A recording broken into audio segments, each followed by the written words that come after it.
Joining us now in Atlanta is T-Boz Watkins, singer, songwriter, and actress working on a VH1 reality show with her TLC bandmate Chili. And here in Los Angeles, Marty Caldwell, certified open adoption practitioner, founder and CEO of the Lifetime Adoption Center. She herself is an adoptive mother. T-Boz, we understand you want to adopt a child from Haiti. Why? Well, I had thought about adopting a child anyway 4 years from now, but when I heard about the incident and kids possibly not having parents, I felt like I should try and help someone and go ahead and adopt now. Have you begun the process? I have made calls and tried to reach out, but from my understanding, the person who processes the paperwork is missing, and I haven't gotten very far. So hopefully being on the show here today, I can probably get some information and see if I can help move things further along, if it's even possible at this point. I'm sure you will. Marty, can we adopt a child from Haiti now? Well, right now, the country is officially closed. That means if you have not had the paperwork in process and going, basically it is, you're done. It would seem they'd be open to it. Well, they are, but you have to realize the country's still unstable, and they're trying to stabilize that, and the country processes the adoptions. So they first have to stabilize their country, then they can process the adoption. So T-Boz is going to have a tough time? She's going to have a tough time, but there are things she can do, Larry, in the meantime. Like? She can start researching, as she's doing right now, adoptions. If she really wants to adopt from Haiti, she may consider adopting an African-American child that's waiting in the United States and do so within a year, because there are many children that are basically orphaned, if you would say, in the United States that are waiting for homes too. But Haiti, we don't know when they're going to open up again. We don't know. It's undisclosed, and it could be years, but she can start. So it's easier to adopt a black American child exactly, than a Haitian and child. It's actually less expensive, and the children are waiting, and they want less loving homes. Expensive. Yes, because you're not traveling too. Before the quake, was it easy to adopt from Haiti? It was a little easier to adopt from Haiti than, of course, it is now in some other countries. But right now, with this happening, realistically, unless you had your paperwork going, you cannot adopt from Haiti at this point. So I don't want to get both off the hook. T-Boz, anything you want to ask Marty? Well, actually, what she said is what I've been hearing, and that's why I answered the question that way, like if it's still possible, because every time I call someone, they say that it's been shut down, you can't do so, and then they offer, Ethiopian children or any other ethnic type, of kids. I just thought, that I would be able to help someone who is in need right now, because of the devastating things that happened in Haiti. But I keep hearing the same thing that she just said to you. Yeah. And it's sad, our hearts go out to people that want to adopt and want to help these children, but realistically, we can't go just on an emotional.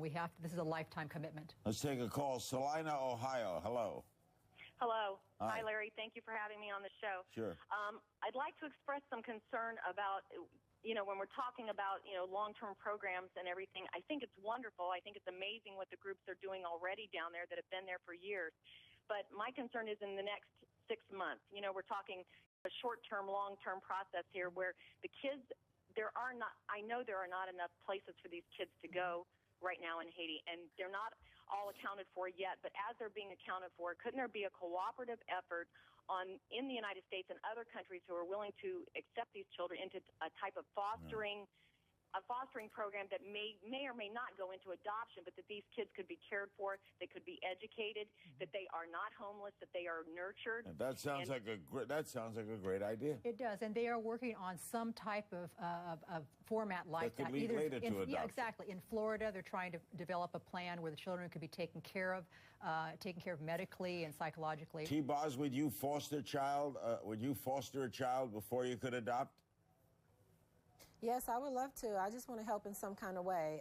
If I could do that, I would love to. All right, we're going to take a break. We're going to keep T-Boz and Marty with us, and we'll be joined by, when we come back, Michelle Bond of the State Department, dealing with overseas citizens and their involvement.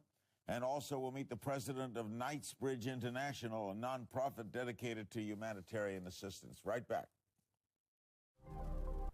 Michelle, do you want T-Boz to be able to adopt the Haitian child? I think in the long term, that could be a great thing, but in the immediate term, the best thing that could happen to the children who are in Haiti's orphanages would be to be able to move them very quickly into permanent, loving homes.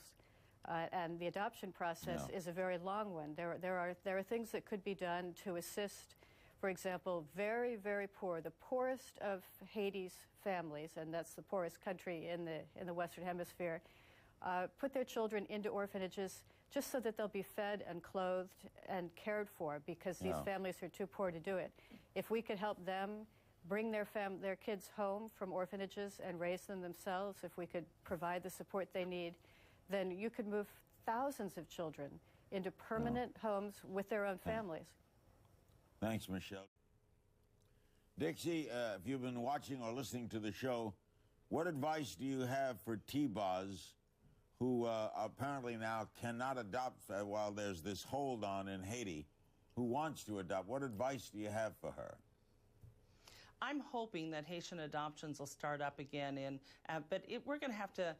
Right now, it's in chaos. The country is in chaos, and adoptions is the least important thing, I'm sure, in the Haitian government mind. They're still trying to dig out, and it's going to take a long time.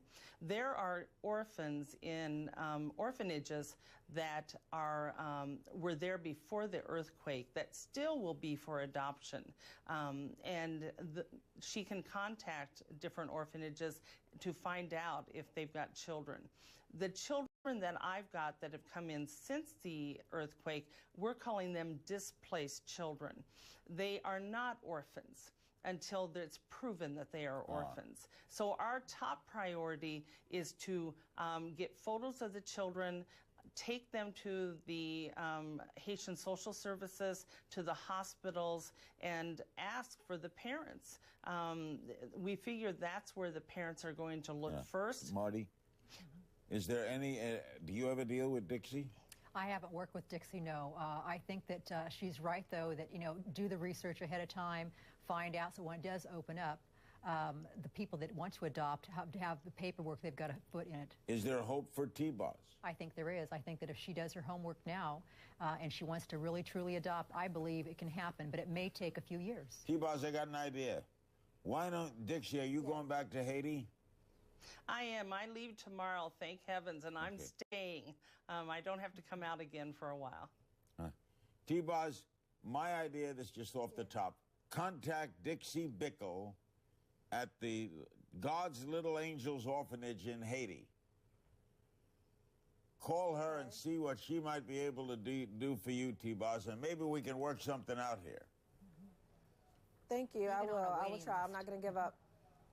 All right. Even on a waiting list. So she's, right. Get what are on we a going to say, waiting list. Dixie? I was going to tell her she needs to get a home study done. She needs to start some of the paperwork that takes 6 months in the States to do, so that when adoptions do open up, she's ready. Exactly. We wish you all the best of luck. Salute you, Marty, for what you do. Dixie, thanks for everything. And good luck, T-Boz. We'll try. Thank you. T-Boz Watkins, Marty Caldwell, Yeah. and Dixie Bickle. And that's it for this edition of Larry King Live.